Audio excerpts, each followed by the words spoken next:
नमस्कार, मैं सुहानी सिंह। स्वागत है आपका। आगाज टाइम में वक्त हो चुका है उत्तर प्रदेश और उत्तराखंड की बड़ी खबरों का। आइए नजर डालते हैं खास खबर पे। पहली खबर है जौनपुर से। जौनपुर पहुंचे प्रदेश सरकार के मंत्री और सुहेलदेव भारतीय समाज पार्टी के राष्ट्रीय अध्यक्ष ओम प्रकाश राजभर ने कहा कि आप लोग जब पीला साफा लगाकर दरोगा, एसडीएम, एसपी या डीजीपी के यहाँ जाते हैं तो पीले साफे का दरोगा जी ओम प्रकाश राजभर नजर आते हैं। वो जफराबाद विधानसभा क्षेत्र में इस्माइल गांव में महाराजा सुहेलदेव की प्रतिमा के उद्घाटन कार्यक्रम में अरविंद राजभर के साथ शामिल हुए।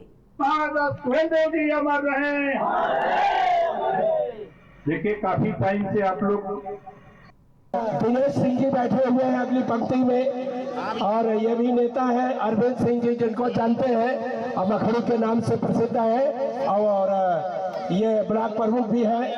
और इधर राजू सिंह बेदी, जो इस समय इनकी माता। कोई माई का लाल रोक नहीं सकता है, आने वाला कल आपका है। अब तो एक पहचान आपको दे दिया। जब हमारे नौजवान पीला साफा लेके थाने में जाते हैं, एसडीएम साहब के यहाँ जाते हैं, डीएम साहब के यहाँ जाते हैं, कमिश्नर साहब के यहाँ जाते हैं, डीजी के अफसर तक, डीजी मुख्यालय तक जाते हैं, जब वहां जाते हो आप तो आपकी शकल में दरोगा जी को ओम प्रकाश राजभर नजर आते हैं। ये समझ लो, ये खिलवाड़ नहीं है, ये राजभर महाराजा सुहेलदेव जी का साफा है। हमने भी नकल मारा, हमको भी अकल आ गई है। आज कहीं भी जाओ, आपका पीला साफा देख करके, चाहे हमारे अरविंद सिंह जी हो, चाहे जेपी सिंह जी हो, और चाहे हमारे बेदीराम विधायक जी हो, ये पीला साफा अगर लगा करके ये लोग जाते हैं जब दूसरे स्टेट में, तो जो देखता है कहता है कि देखा ही राजभर जी हैं सर। वहां भी जाने के बाद इनको सब गिनती राजभर की करते हैं। इस नाते साथियों, हम आपसे कहना चाहता हूं कि देखो, हमारी मंशा बहुत साफ है, बहुत साफ है। हम आपको समस्या का समाधान करने की। चार को लेकर समाजवादी पार्टी के लोग काफी आक्रामक हो रहे हैं अखिलेश जी से बात की, तो क्या करें? देखिए, अखिलेश जी तो आक्रामक हुए जब भगवान राम का मंदिर अयोध्या में बना, उसका भी विरोध किए। किसानों के खाते में किसान सम्मान निधि 6,000 रुपया, उसका भी विरोध। गरीबों को 5 लाख आयुष्मान कार्ड, उसका भी विरोध। गरीबों को राशन मिल रहा है 80 करोड़ लोगों, तो कहते हैं क्यों दे रहे हो। अब अभी तो क्या बताया जाए, इनके मन में। देखिए, असल में ये सब विरोधी लोग पाकिस्तान का जाके पानी पी लिए हैं, अब पाकिस्तान के पानी में है विरोध, इसी से ही सब विरोध बोलते हैं। उन्होंने कहा कि आपका रास्ता अलग, हमारा रास्ता अलग है। कैसे हम मान लें? पूर्वांचल पे हम भी चलते हैं, वो भी चलते हैं। बातचीत के दौरान वायरल हुआ, उन्होंने कहा कि आपका रास्ता अलग, हमारा रास्ता अलग। नहीं, बात सही कह रहे हैं, लेकिन आगरा एक्सप्रेस पर वो भी चलते हैं, हम भी चलते हैं। जो बाबा साहब डॉक्टर अम्बेडकर जी का संविधान है, उसी संविधान की शपथ वो भी लेते हैं, हम भी लेते हैं। वो भी वोट मांगते हैं, हम भी वोट।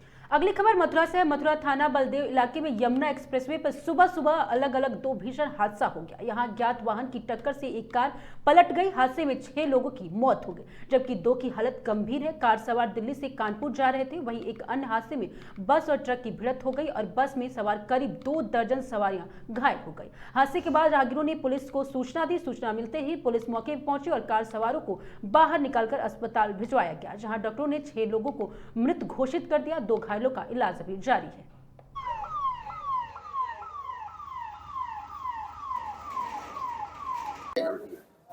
बीती रात यमुना एक्सप्रेसवे पे 2 एक्सीडेंट्स रिपोर्ट हुई हैं, जिनमें कि पहला एक्सीडेंट जो है वो 140 माइलस्टोन पर लगभग रात्रि 3 बजे, इसमें एक चलती इको कार सामने चल रहे एक ट्रक में जाकर घुस गई। संभवतः ड्राइवर को नींद आने के चलते ये घटना हुई है, जिसमें कि इको में सवार 6 लोगों की मृत्यु हो गई और 2 लोग घायल हैं, जिनको हॉस्पिटल में भर्ती कराया गया है। उनको बेहतर से बेहतर उपचार मिले, इसके लिए हम लोग अपना हर संभव प्रयास कर रहे हैं।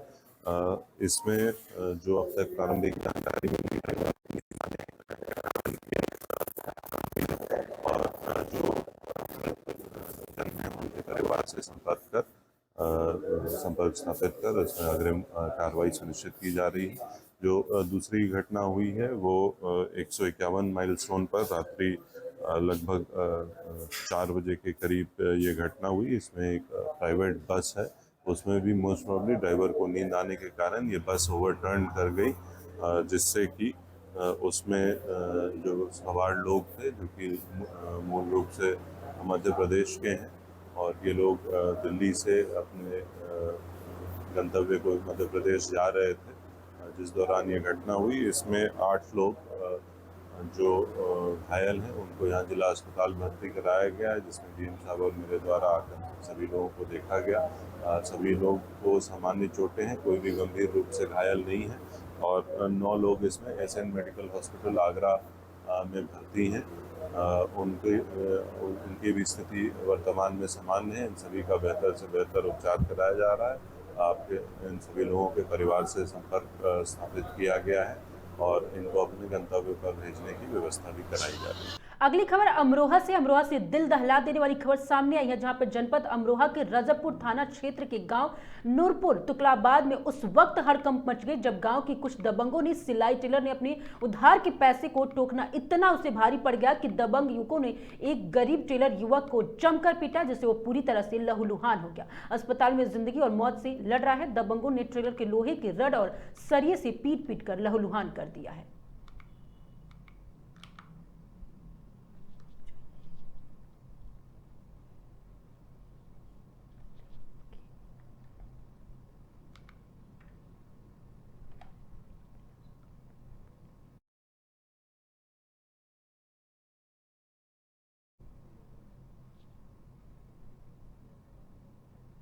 अगली खबर महोबा से है। महोबा के बेलासार तालाब बजरंग बली मंदिर में जल चढ़ाते ही बह निकला पानी। भक्तों ने देखा चमत्कार। जी हां, क्षेत्र में बीते 2 दिनों से हो रही मूसलाधार बारिश ने जनजीवन को जहां कुछ समय के लिए अस्त व्यस्त कर दिया है, तो वहीं एक घटना ने लोगों के दिलों में श्रद्धा और भक्ति की लौ और प्रज्वलित कर दी है। जैतपुर के ऐतिहासिक बेलासागर तालाब के बीचों बीच स्थित श्री बजरंग बली मंदिर में जल स्तर बढ़ने के कारण जब पानी मंदिर में प्रवेश कर गया तो एक अद्भुत और चमत्कारी दृश्य सामने आया। प्रत्यक्षदर्शियों के अनुसार जैसे ही तालाब का पानी धीरे धीरे बढ़ते हुए भगवान हनुमान के पवित्र चरणों तक पहुंचा, उसी पल तालाब का जल ओवरफ्लो होकर बहने लगा। यह दृश्य देखा वहां मौजूद श्रद्धालुओं की आंखें आश्चर्य और श्रद्धा से भर गई है।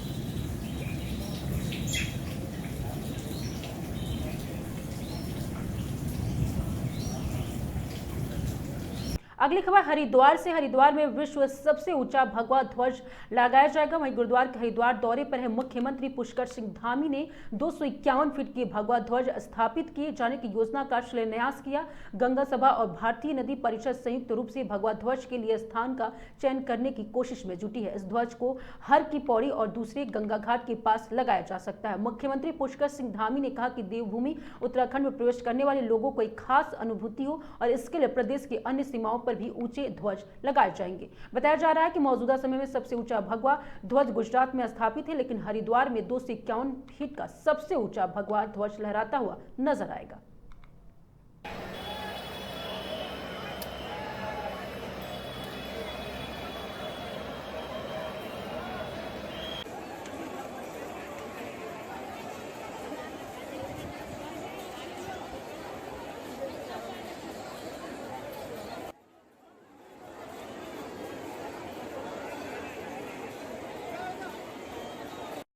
Chandauti Junction is passengers from Haridwar to Chandauti Junction via Naksar Junction. Train number 190220 Haridwar. भगवा ध्वज लगाया जाएगा, इसका आज शिलान्यास हुआ है। इसी प्रकार हमारे राज्य की सीमाओं पर कोई प्रवेश करे, हमारी जो भी सीमा रेखाएं हैं उन सीमा रेखाओं में आते ही उसको देवभूमि का एक अलौकिक प्रकार का एहसास हो, उसके लिए आज यहाँ पर भगवा ध्वज लगाने का जो है शिलान्यास किया गया है। ऐसे ध्वज हमारी अन्य भी जो सीमाएं हैं उन सभी सीमाओं पर ऐसे भगवा ध्वज लगाए जाएंगे, जिससे कि लोग देवभूमि आगमन करते ही उनके मन में भाव आ जाए कि हम देवभूमि में पहुँच गए। यह जो विश्व के सबसे ऊंचे भगवे ध्वज का शिलान्यास की घोषणा यहाँ पर की गई।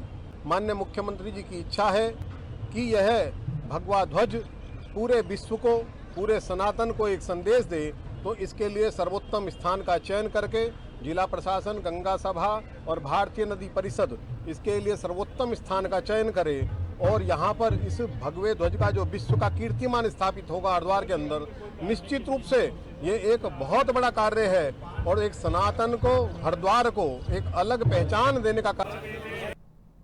अगली खबर ऋषिकेश से है। ऋषिकेश में 23 जुलाई को सावन की शिवरात्रि और 24 जुलाई को पंचायत चुनाव को सुरक्षित संपन्न कराना पुलिस के लिए चुनौती बन गया है, लेकिन पुलिस कप्तान अजय सिंह ने इस चुनौती को स्वीकार किया है। पुलिस कप्तान का कहना है कि फिलहाल कांवड़ यात्रा को सुरक्षित संपन्न कराना हमारी प्राथमिकता है, लेकिन पंचायत चुनाव की सुरक्षा और अन्य व्यवस्थाओं को बनाना भी पुलिस ने सुनिश्चित किया गया है और सभी थाना चौकी से जहां पुलिस कर्मियों को चिन्हित कर 22 तारीख को शाम को पोलिंग पार्टियों के साथ रवाना किया जाएगा। वहीं 23 तारीख को सावन की शिवरात्रि के दिन सभी मंदिरों की सुरक्षा व्यवस्था में भी कोई कमी नहीं रहेगी। सभी अपने सामान की रक्षा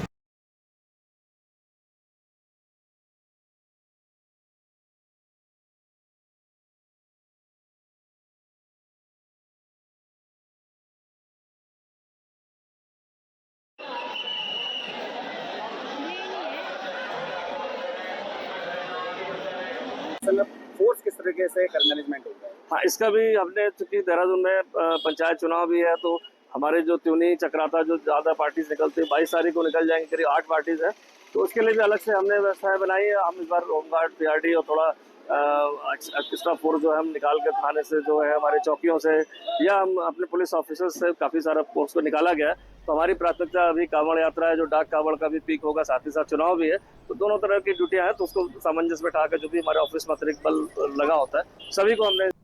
अगली खबर संभल से। संभल के थाना कैला देवी पुलिस को बड़ी कामयाबी मिली है। जी हां, 3 शातिर अभियुक्तों को नकदी और लैपटॉप के साथ किया गया गिरफ्तार। आज दिनांक 18 जुलाई को पुलिस अधीक्षक जनपद संभल कृष्ण कुमार एवं अपर पुलिस अधीक्षक संभल राजेश कुमार श्रीवास्तव के कुशल निर्देशन में थाना कैला देवी पुलिस में लूट की घटना को सफल अनावरण करके 3 शातिर अभियुक्तों को नगद 98,600 रुपये और 3 मोबाइल और 2 लैपटॉप के साथ गिरफ्तार किया गया है।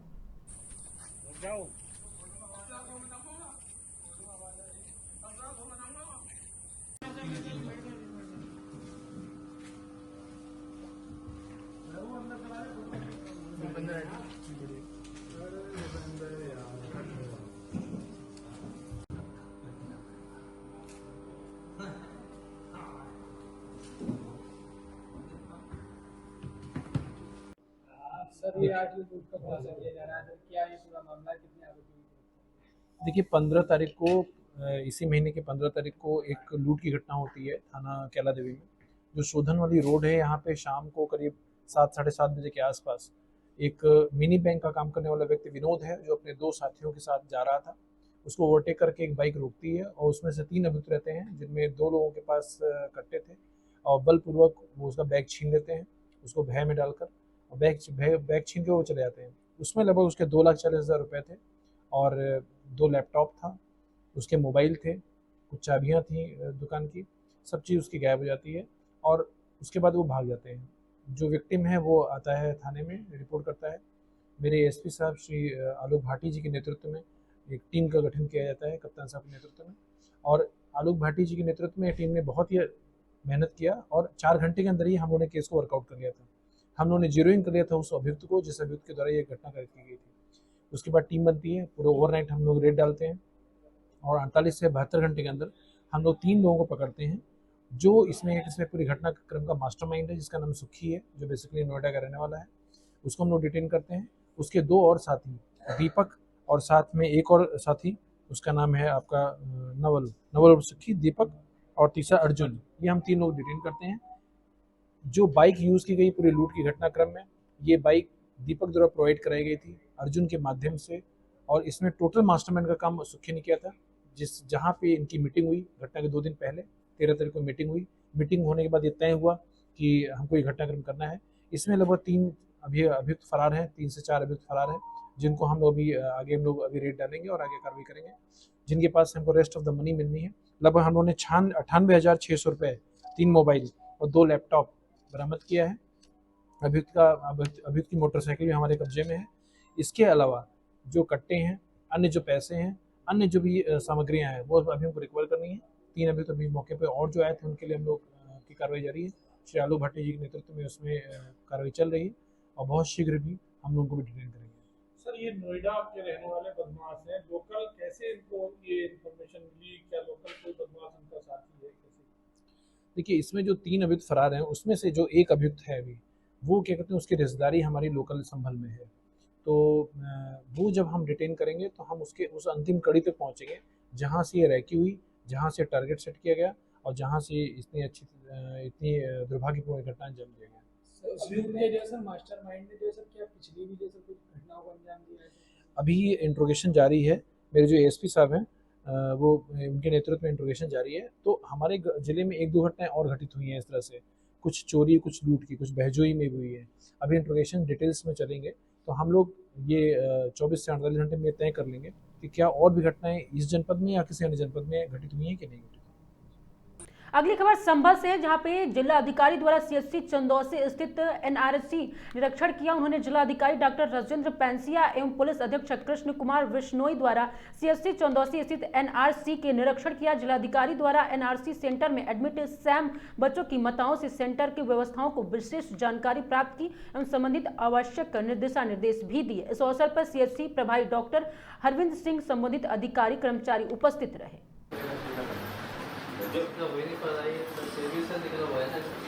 कितने बच्चे हैं ऐसे आपके पास डॉक्टर? सर इस टाइम पर हमारे पास 17 बच्चे हैं। 17 बच्चे हैं सर। ये क्या डेडिकेटेड सेंटर है क्या उनके?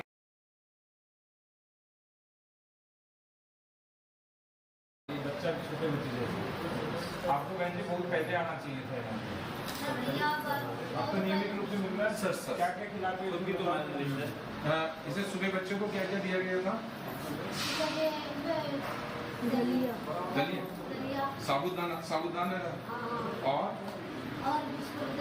और दूध दिया गया था। अभी जो दूध की बोतल थी दूध दिया गया, पोषण दी क्या थी, कुछ दवाइयाँ दी, दवाइयाँ।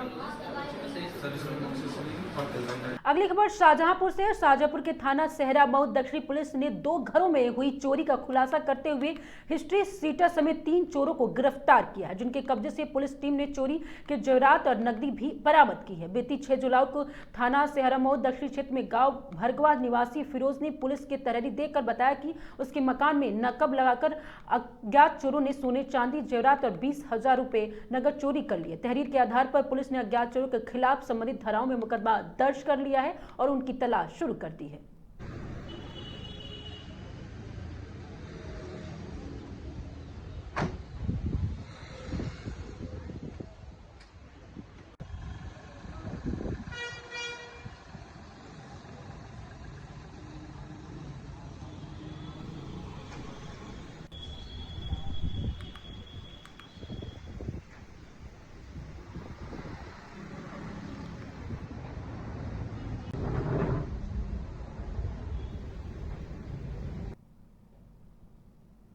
अगली खबर बहराइच से है। बहराइच के कटनिया घाट रेंज के चहलावा ग्राम पंचायत में मगरमच्छ ने महिला को अपना शिकार बना लिया है। मवेशी चराने गई महिला को मगरमच्छ खींचकर नहर में ले गया। ग्रामीणों के शोर मचाने के बावजूद महिला को नहर में खींचता हुआ दिखाई दिया मगरमच्छ। जी हां, कड़ी मशक्कत के बाद भी मगरमच्छ के चंगुल से महिला के शव को छुड़ाने में ग्रामीण सफल रहे। घटना की सूचना पर वन विभाग ने मौके पर पहुंचकर शव को पोस्टमार्टम के लिए भेज दिया है।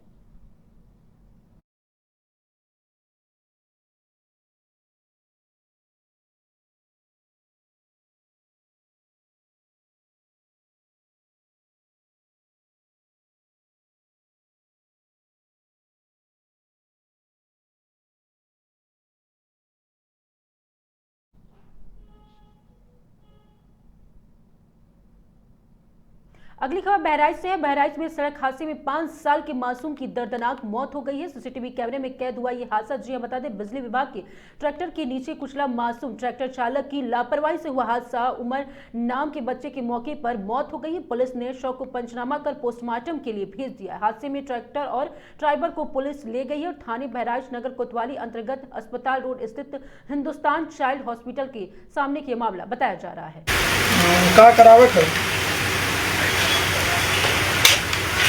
अच्छा, ठीक हो। धीरे धीरे खिलाया बच्चा। सुबेरे ना करवायो एक तो रिस्पॉन्स करिए ना करिए। अगली खबर कन्नौज से है। कन्नौज के डीएम अध्यक्षता में संपन्न हुआ संपूर्ण समाधान दिवस। फरियादियों को शिकायत को सुन डीएम ने निस्तारण के लिए आश्वासन दिए और वही दिवस पर डीएम ने उन्नत किसानों को वितरण किए मोटे अनाज के बीज। कई किसानों को डीएम ने तत्काल खतौनी सहित करार दिलाई और तीर्थयात्री पर तहसील डीएम की अध्यक्षता में हुआ तहसील दिवस। विनोद कुमार कटियार ऐड किया क्या पहले क्या लिखा ना खाली विनोद लिखा वो वही की दूसरे नहीं कोई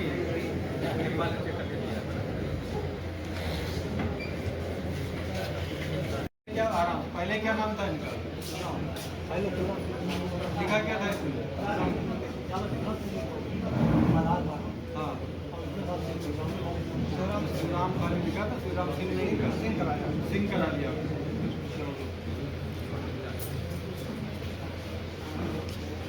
बढ़ावा देना है जब भी कोई नोटिस आप इनसे संपर्क कीजिएगा सत्यप्रकाश जी। अगली खबर सुल्तानपुर से। सुल्तानपुर में आज उस वक्त हड़कंप मच गया जब एक बीमार महिला मेडिकल कॉलेज के सामने अपने बीमार बेटे को लेकर बीच सड़क पर बैठ गई और हंगामा करने लगी। अपने आपको कैंसर पीड़ित बताने वाली महिला का आरोप है कि उसके बेटे की किडनी खराब है, लेकिन वहां के स्वास्थ्यकर्मी और सुरक्षाकर्मी बेवजह उसे धमकाते रहते हैं और आज गंदगी का आरोप लगाकर उसे अस्पताल से भगा दिया गया। वहीं बीच सड़क पर प्रदर्शन करके जानकारी जब पुलिस को मिली तो वो हड़कंप मचाने लगी और मौके पहुंची पुलिस ने उसे दोबारा अस्पताल में भर्ती करवाया। आरोप है कि वहां के स्वास्थ्यकर्मी और सुरक्षा गार्ड उसे अपने बेटे के पास रहने नहीं दे रहे हैं। आज खाना खाने के बाद बबीता कौल ने जूठन डस्टबिन में डाल दिया तो वहां सुरक्षा कर्मियों ने ऐतराज जताया और उसके साथ अभद्रता करने लगे। है बबीता अंजलि कौर। मैं पहले मौत का कुआं सर्कस मौत का कुआं में मैंने गाड़ी चला रहे थे, जिस कारण से मेरा पेट का सब सामान मैंने फट गया है एक्सीडेंट होके, और मेरा हस्बैंड का गड़बा में मर्डर हो गया, पैसा लेके भाग गया। तो वहाँ से मुझे BHU रेफर हुआ था। BHU में मेरा इलाज चल रहा था। इमीडिएटली ऑपरेशन लिखा सर, इमीडिएटली ऑपरेशन लिखा तो 80,000 कहाँ से ला के देंगे। मुझे किसी ने बताया कि सुल्तानपुर में फ्री 20,000 में काम होगा। तो मेरा ऑपरेशन बहुत ज़रूरी है, मैं मरने वाला पेशेंट हूँ। तो मैंने बच्चा को पकड़ के, बच्चा भी किडनी पेशेंट है, मैंने ये सामान पकड़ के बच्चे के साथ में आया। आने से सर बच्चा ट्रेन में सीरियस हो गया, तो मैंने अपना छोड़ के बच्चा को एडमिट कराया। एडमिट कराने से सर बच्चे का साइड में मैं चटाई बिछा के बैठे रहता हूँ। मुझे गार्ड लोग ऐसा मारते हैं, बोलते नीचे जा। सर मैं कैंसर पेशेंट हूँ, मैं कहाँ नीचे ऊपर होऊंगा, मुझे रहने दीजिए, मेरा बच्चा ठीक होगा, मैं चले जाऊँगा। और ऐसा करने से मुझे पैसा का मांग करते हैं, बच्चा को सिनेल नहीं लगाते। तो आज मैंने खाना खा के जब प्लेट धोने गया, मैंने डस्टबिन में सब कचरा डाला सर, एक भी भात नहीं छोड़ा था। मैंने जाके धो रहा है, मुझे गार्ड जाके पीछे से पकड़ लिया सर, और उसका साथ डॉक्टर भी था, बोला डिस्चार्ज बना साला, ये तेरा बाप का है जो तुम लोग ये राज कर रहा है, बोल के मुझे मारपीट किया। बच्चा सर इमरजेंसी में एडमिट किया अभी डॉक्टर, बच्चा तड़प रहा है दर्द से, ऑक्सीजन में था, निकाल के लाए हैं बच्चा को मैंने। तो सर मैंने आके गार्ड को भी आदमी का सामने आया था सर, मैं 4 दिन हुआ है, यहाँ से मेरा डिस्चार्ज बना था, बनारस से मेरा डिस्चार्ज बना था जब से मैं आया हूँ। सर ये तारीख को मैं बनारस में एडमिट थे सर, इसके बाद से मैं यहाँ पर आया हूँ। आज क्या हुआ सुल्तानपुर हॉस्पिटल? सुल्तानपुर हॉस्पिटल में क्या हुआ सर, सुबह से मुझे पैसा का मांग किया जा रहा है कि जो सिलेंडर लगेगा, दवाई चढ़ेगा, उसका पैसा दिया जाएगा, जबकि मैंने 500 रुपया ब्लड जांच को दिया है। ब्लड जांच क्या सर, पैसा का मांग वहाँ नर्स करती है और सिक्योरिटी करता है, और ब्लड जांच हुआ है सर, मैंने 500 रुपया दिया है। तो सर मैंने जब पैसा नहीं है बोलने पर सर इन लोग कोई ना कोई बात में झमेला कर रहा है। मैंने खा के सर बर्तन धोने गए बाथरूम अंदर में, मैंने पूरा कचरा। सपा ने आपको बता दें कि कलेक्टर ऑफिस पहुंचकर स्कूल मर्जर, बिजली कटौती, खाद कालाबाजारी का जमकर विरोध किया। पार्टी कार्यालय से कलेक्टर तक पार्टी नेताओं ने रैली भी निकाली।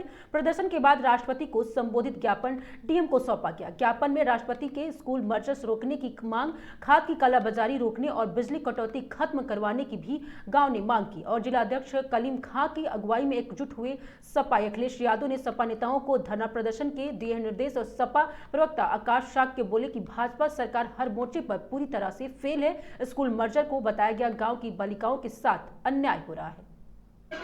मामू आए रहे जाओ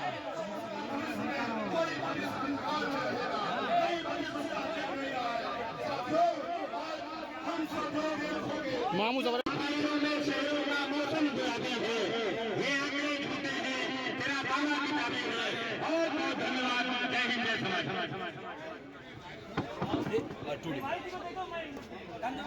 चलो चलो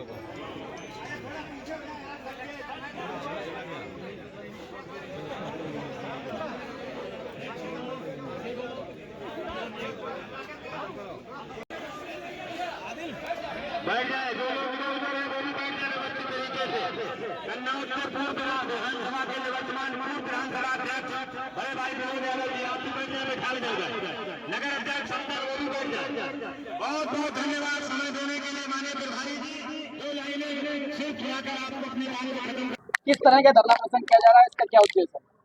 देखिए, वर्तमान की भाजपा सरकार में जिस तरीके से प्राइमरी स्कूलों का मर्जन किया जा रहा है, इसके अलावा बिगड़ी हुई बिजली व्यवस्था और किसानों को खाद बीज दवा की अनुपलब्धता के खिलाफ आज हम सब लोग समाजवादी साथी इकट्ठा होके और एक बड़ा धरना प्रदर्शन कर रहे हैं।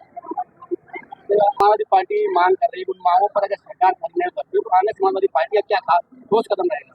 देखिए, जब से भारतीय जनता पार्टी की सरकार आई है तब से लगातार आम जनमानस के खिलाफ उनको परेशान करने वाले, उनका अहित करने वाले और उनको अधिकार छीनने का काम कर रही है।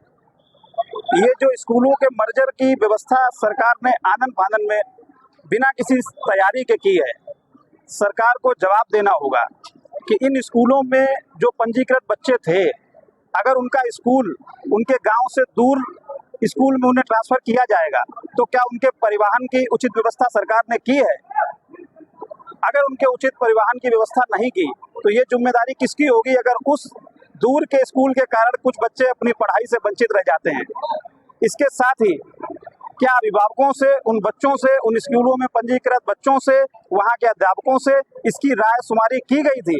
अगर नहीं की गई थी तो बिना किसी राय शुमारी के इस तरीके का बड़ा फैसला क्यों किया गया, इसका जवाब सरकार को देना पड़ेगा। ये बंद पड़े स्कूल, आपके ये किसी साथी द्वारा जानकारी प्राप्त हुई है कि ये बंद किए गए स्कूलों में होम्योपैथी अस्पताल खोलने के बाद जिला के प्रशासन और डीएम कन्नौज कर रहे हैं। क्या इन स्कूलों में होम्योपैथी अस्पताल खोलने के लिए क्या नए स्टाफ की भर्ती की गई है? और अगर नए स्टाफ की भर्ती नहीं की गई है तो इन नए होम्योपैथी अस्पतालों में नए चिकित्सक और स्टाफ की व्यवस्था कहां से सरकार करेगी, ये भी उनको सुनिश्चित करना पड़ेगा। और अगर हमारी मांगों पे सरकार ने गंभीरतापूर्वक विचार नहीं किया तो समाजवादी पार्टी के सभी सिपाही आज जो शांतिपूर्वक आंदोलन कर रहे हैं, कल सरकार को घेरने के लिए सड़क से सदन तक एक बड़ा जन आंदोलन तैयार करने का काम करेंगे। क्या नाम है आपका, क्या पद है? मैं आकाश साके हूँ, समाजवादी पार्टी में प्रदेश सचिव हूँ और कन्नौज जनपद का प्रवक्ता। अगली खबर औरैया से। औरैया के दिव्यापुर थाना क्षेत्र के माधवापुर गांव में जमकर चले ईंट पत्थर। जी हां, वीडियो सोशल मीडिया पर वायरल हो रहा है। वायरल वीडियो में दबंग लोग एक घर में घुसकर ईंट पत्थर चलाते हुए दिखाई पड़ रहे हैं। दबंगों के अंदर नहीं दिख रहा है कानून का कोई भय। वीडियो वायरल होने के बाद क्षेत्र में हड़कंप मच गया है। पूरा मामला दिव्यापुर थाना क्षेत्र का बताया जा रहा है।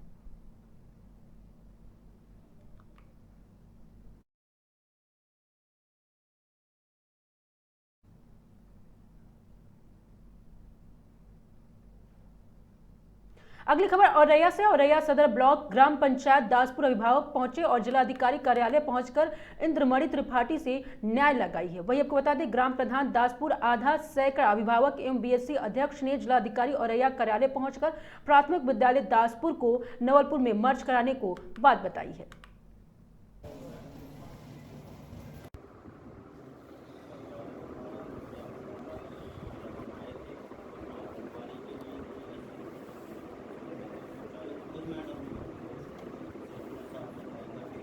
क्या नाम है, क्या है? रामाश्रे। पूरा ये है कि मैडम ने मुझसे कहा कि नवलपुर का स्कूल हमारे दासपुर में यानी हो रहा है, इसलिए तो आप दस्तखत कर दें, और इसी कारण मैंने दस्तखत कर दिया। अब उन्होंने क्या किया क्या नहीं किया वो उल्टा कर दिया उन्होंने। हमारा गाँव दासपुर का नवलपुर कर दिया, यही बात है। इसी के कारण यहाँ शिकायत करने आई हम मुख्यालय में। डीएम के यहाँ यानी क्या भवन मिला? तो ये कहा कि इन्होंने कहा कि जांच करा दी जाएगी।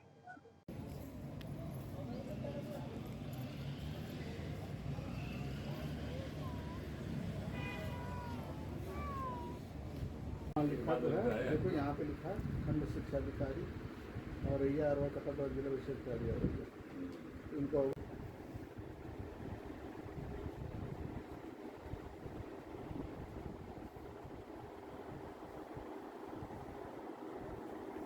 इसमें दासपुर ग्राम पंचायत है, जो स्कूल से बड़ा है, परिसर भी बड़ा है, वहाँ बच्चों की संख्या बढ़ाए जाने की भी संभावना है, ऐसा ग्राम प्रधान और लोगों ने बताया है। क्या है पूरा मामला? ये प्राथमिक विद्यालय दासपुर जो विकासखंड औरैया में है, इसका मामला अभी संज्ञान में आया है। इसमें हम लोगों ने स्कूलों को पेयरिंग किया था जहाँ पे छात्र संख्या कम है, जिसका ये जो उद्देश्य है कि बच्चों की शैक्षिक गुणवत्ता को बढ़ाया जाए।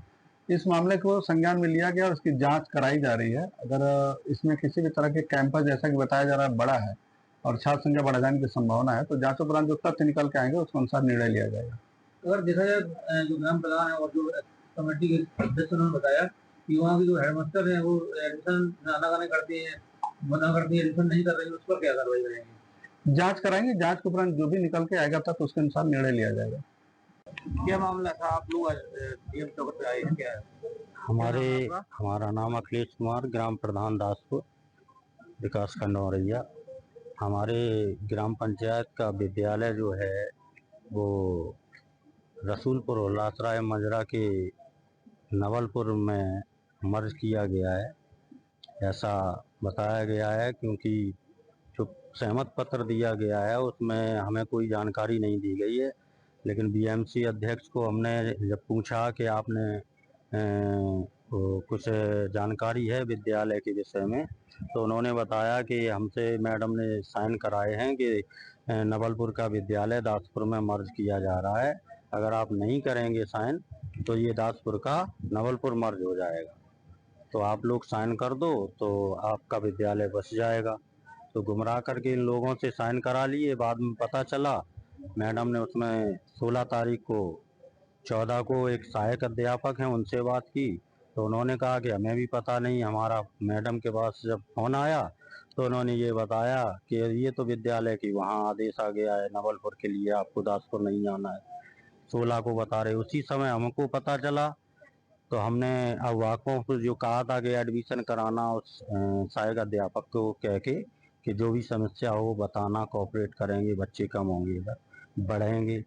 तो इसी विषय में हम डीएम साहब के यहाँ ज्ञापन देने आए थे। हमारे साथ अभिभावक हैं, बीएमसी अध्यक्ष भी हैं, अपनी बात रखी है, आश्वासन दिया है कि इसकी पुनः जांच की जाए।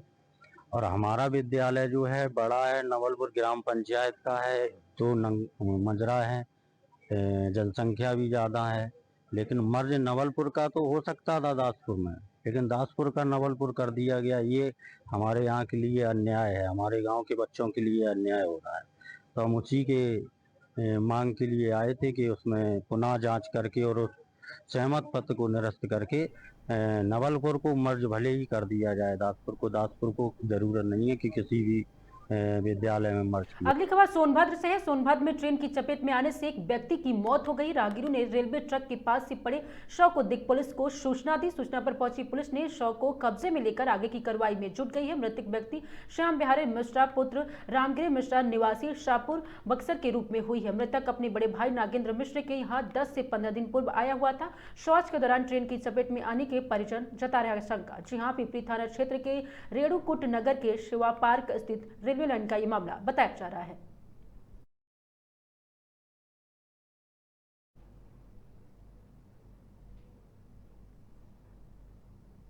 अगली खबर सोनभद्र से है। सोनभद्र के पीआरडी जवान का पेड़ से लटकता हुआ शव मिला है। पेड़ से लटकता शव देख परिजनों में कोहराम मच गया है। सूचना पर घटनास्थल पर पहुंची पुलिस शव को कब्जे में लेकर पोस्टमार्टम के लिए भेज दिया। मृतक रघुबर प्रसाद के 5 बेटी और 1 बेटा है। 2 बेटी और 1 बेटा अभी भी अविवाहित है। मौत के कारण का अभी पता नहीं चल सका है। द्विवेदी कोतवाली क्षेत्र के दिघुल गाँव का ये पूरा मामला बताया जा रहा है।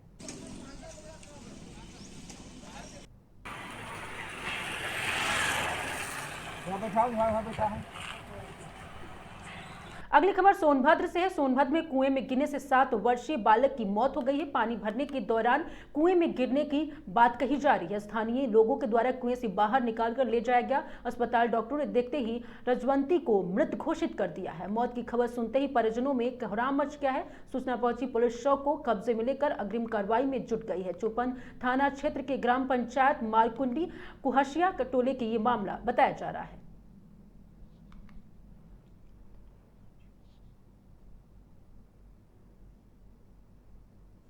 अगली खबर सोनभद्र से है। सोनभद्र के अंतर्राज्यीय गांजा तस्कर गैंग का एक तस्कर चढ़ा पुलिस के हत्थे। उड़ीसा नंबर के आर्टिका कार में छुपा रखा था 71 किलो गांजा बरामद कर लिया गया है। बलिया निवासी राजा सिर्फ उर्फ किशन सिंह पुलिस ने किया गिरफ्तार। तस्कर उड़ीसा में गांजा लेकर सप्लाई देने जा रहा था। प्रयागराज गैंग में शामिल उड़ीसा के झारसुंगा निवासी समीर शाह, शैलेंद्र शाह मौके से फरार हो गए हैं। और वहीं पुलिस ने झारसुंडा निवासी सप्लायर भक्त चढ़ाराड़ा उर्फ राजू कोखराज कौशाम्बी निवासी राजेश सोनकर को भी इस मामले में गिरफ्तार कर लिया। वहीं पकड़े गए आरोपी राजा सिंह और किशन सिंह ने सनसनीखेज का खुलासा किया है। फरार तस्करों और सप्लायर खरीदार और गिरफ्तारी में जुटी हुई है पुलिस। वहीं आपको बता दें कि मयूरपुर थाना क्षेत्र में बनभीड़ा जंगल में मुखबिर को सूचना पर पुलिस को ये कामयाबी मिली थी।